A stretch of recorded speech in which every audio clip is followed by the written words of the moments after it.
至於水象星座啦，咁我哋又會再提返水象星座嘅朋友仔啦。咁水象星座有邊幾個星座呢？咁我又重複返一次啦。咁就係巨蟹座、天蠍座同埋雙魚座嘅。咁佢哋嘅特性就係佢哋會比較情緒化啊，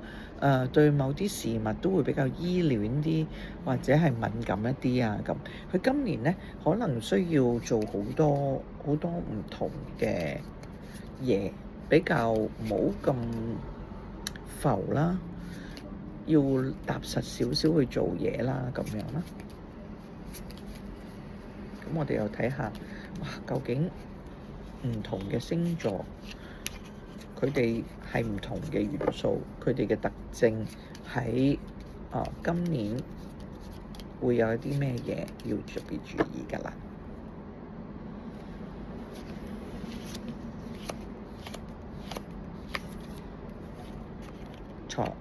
事業運，咦，又係抄噃。愛情運有張床，財運有個心。咁佢講咩呢？佢原來講緊呢水象星座呢，佢哋喺工作方面呢，咁今年呢，可能呢會有一啲新嘅變化嘅，但係會重新去釐定你自己嘅一啲變動係咪想改變啦。咁有啲人會轉型嘅，做一啲新啲嘅嘢，係自己比較有興趣嘅嘢啦，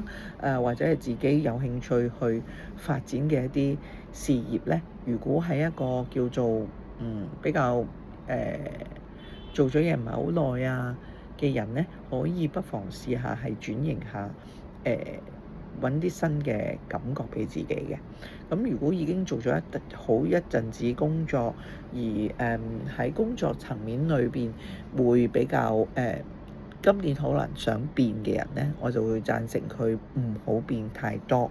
反而呢，佢可能喺個工作裏邊學啲新嘅嘢。譬如有啲新嘅 program 啊，或者 AI 嘅一啲新嘅系統嘅嘢，需要你去學嘅時候，你不妨用少少心去學，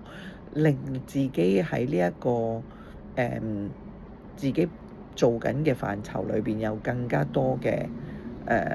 考量嘅嘢啊，或者係更加多嘅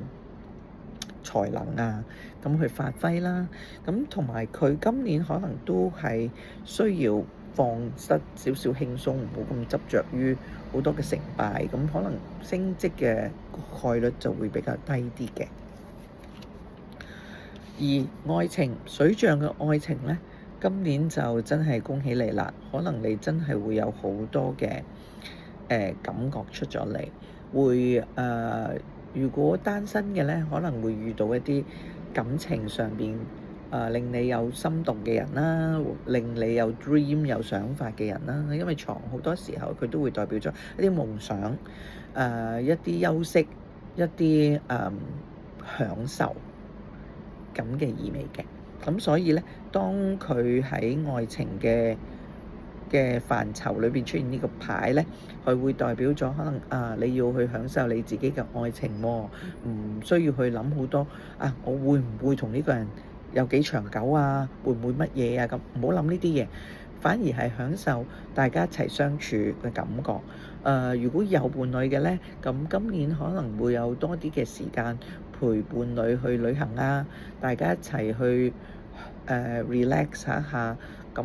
如果想生小朋友有機會啦。咁如果係單身嘅呢，咁我就會話正面嘅呢，就係有一啲可能同你理想之中有近似嘅人出現，不過愛情係雙方嘅，咁你就要注意下對方有冇意啦。咁如果唔好嘅或者負面少少嘅呢，就可能你有好多都係叫做 one night stand，過完就算嘅感情，未必會長久到嘅感情咯。咁水象星座今年嘅財運呢，我會話你可以不妨買啲珠寶首飾啊。如果你中意嘅金升緊啦，咁銀器又升緊啦，咁你就可以買一啲呢啲愛嚟裝飾表現自己。財運嚟講，今年未必係一個會賺大錢嘅嘢，但係會有啲叫突如其來嘅進帳，突然間心頭好，突然間喜歡嘅嘢會出現嘅時候咧，咁就真係好考你嗰個直覺感。咁尤其是天蠍座啦嘅水象星座嘅人咧，佢哋會有一啲突然間覺得啊，我要買六合彩喎，啊，我要去，我唔買馬㗎平時，不過今日又好似好想喎，啊，叫個朋友佢有呢啲嘅Apps嘅，咁我叫佢幫我買一兩注啦，咁又會有唔錯嘅收入㗎喎，咁所以咧天蠍座咧佢財運會唔錯。其餘嗰兩個星座咧，佢哋嘅財運一般般啦，不過係有啲叫做唔穩定嘅消費咯。但係嗰啲消費可能如果你買嘅係一啲名牌啊、金器啊、銀器啊有保值嘅咧，咁係無妨嘅，可以儲嘅咁咯。咁水象星座咧就係有少少陰性嘅能量，因為佢係一個陰性比較多嘅一個能量啦，咁所以咧，你會睇到啲牌似乎個動力都唔係話好犀利，而今年係一個水火咧，所以會可能令到個人會變得有少少衝動，有少少唔知自己想點，咁我會話不妨按部就班去做嘢，而唔好話諗下自己想點，做咗先，慢慢去做。唔好心急，祝你哋好運。